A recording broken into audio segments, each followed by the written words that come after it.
Hola, me da mucho gusto saludarte. En esta ocasión vamos a estudiar los tipos de ángulos, pero primero recordemos qué es un ángulo. Sabemos que con la unión de dos líneas rectas en un punto llamado vértice se forma un ángulo y existen diferentes tipos de acuerdo a cuánto miden. Observemos lo siguiente. Cuando un ángulo mide menos de 90 grados como este que te muestro aquí, se llama ángulo agudo. Si el ángulo que estamos midiendo mide exactamente 90 grados, lo llamaremos ángulo recto.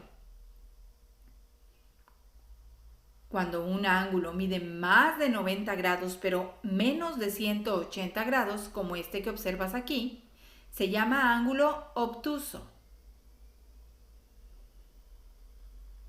Existen otros tipos de ángulos. Por ejemplo, el ángulo llano, cuya medida es de 180 grados exactamente.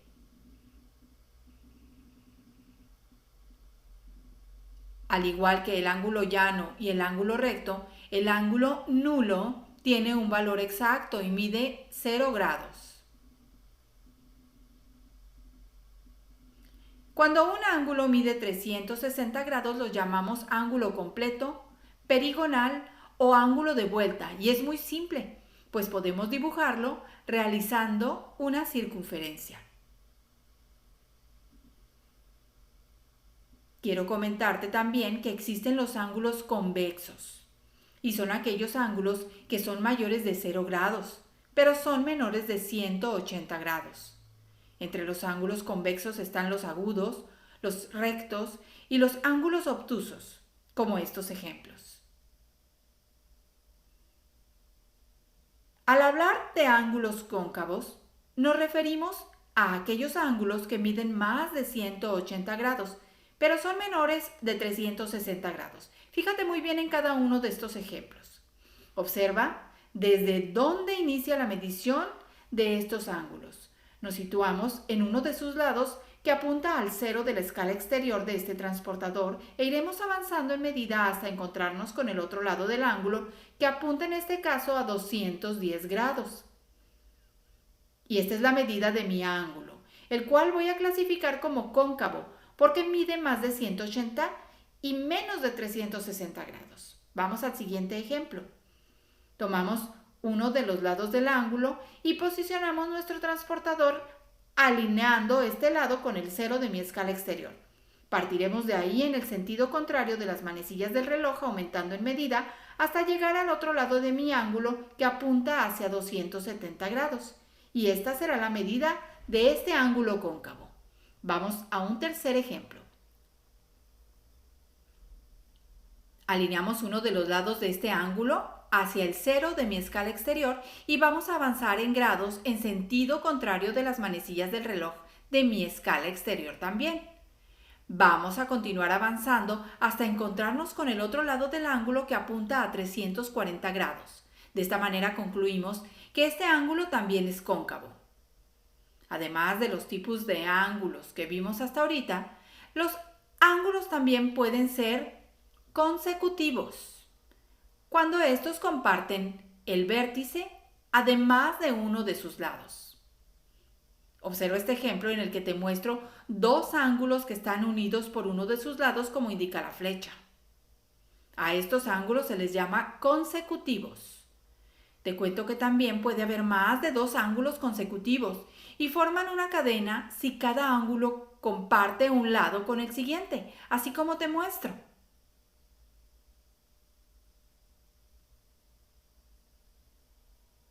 Los ángulos también pueden ser adyacentes. Y al igual que los consecutivos comparten un vértice y un lado, pero para que sean adyacentes existe una condición, y es que los lados que no comparten sean dos semirrectas o segmentos opuestos y que juntos sumen 180 grados. Observa estos ejemplos que te muestro aquí. Fíjate que tengo dos semirrectas opuestas que van desde O hasta A y desde O hasta B.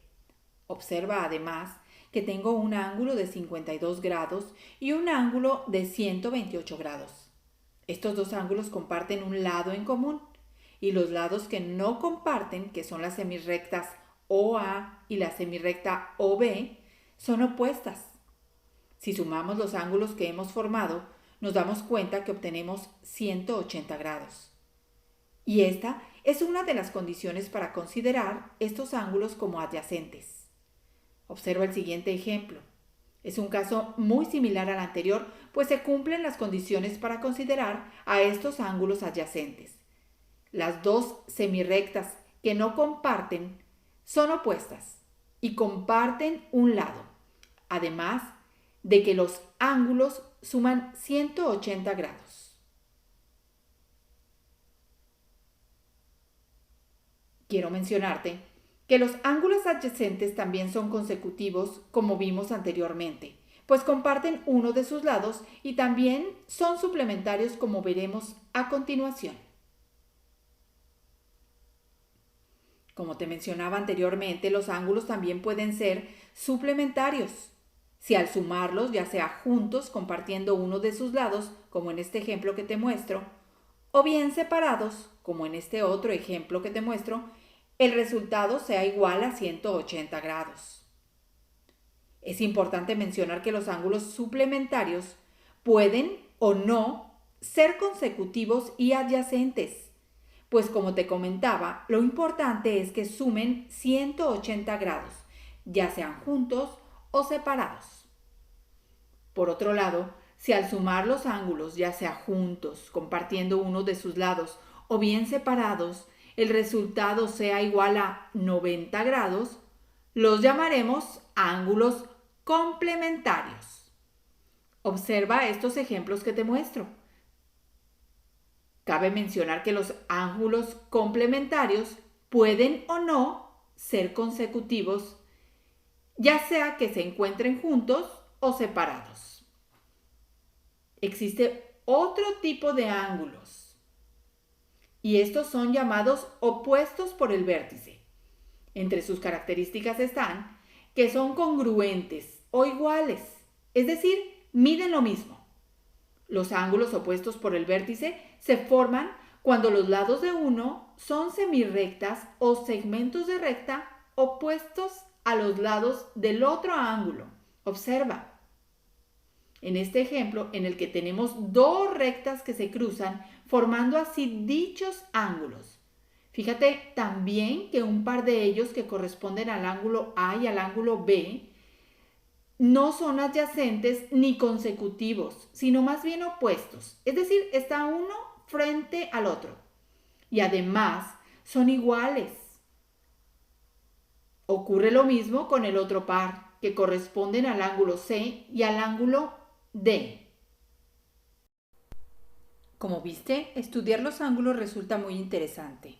Te voy a dejar algunos ejercicios de repaso para que realices a manera de práctica en tu cuaderno. No olvides suscribirte, darle like y clica la campanita para recibir notificaciones de nuevos videos.